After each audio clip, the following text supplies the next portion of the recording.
भारतरत्न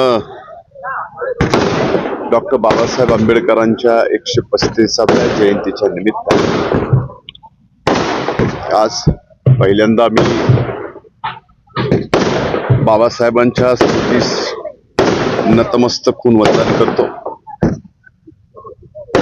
ज्या परमपूजनीय डॉक्टर बाबासाहेब आंबेडकरांनी या भारत देशाला, जगातल्या सर्वात मोठ्या लोकशाही असणाऱ्या या देशाला संविधान दिलं आणि या भारतातल्या प्रत्येक नागरिकाला आज ताठ मनानं समानतेनं ज्या संविधानामुळे आज वागायला मिळत आहे, ज्या संविधानामुळे आज बोलण्याचं स्वातंत्र्य, लिहिण्याचं स्वातंत्र्य, हे जे सर्व स्वातंत्र्य आज भारताच्या प्रत्येक नागरिकाला या ठिकाणी दिलंय, ते परमपूजनीय डॉक्टर बाबासाहेब आंबेडकरांनी या देशाला दिलेल्या घटनेमुळेच या ठिकाणी दिलंय।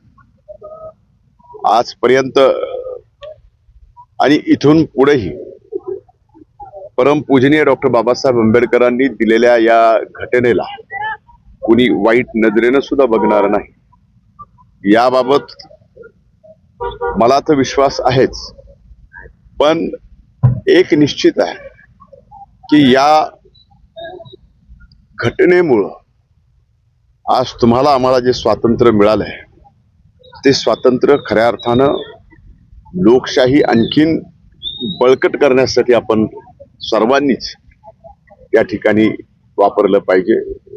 आज पुन्हा एकदा परमपूजनीय भारतरत्न डॉक्टर बाबासाहेब आंबेडकरांच्या जयंतीच्या निमित्तानं मी माझ्या मतदारसंघातील, जिल्ह्यातील, या महाराष्ट्रातील, देशातील तमाम जनतेला मनपूर्वक शुभेच्छा देतो।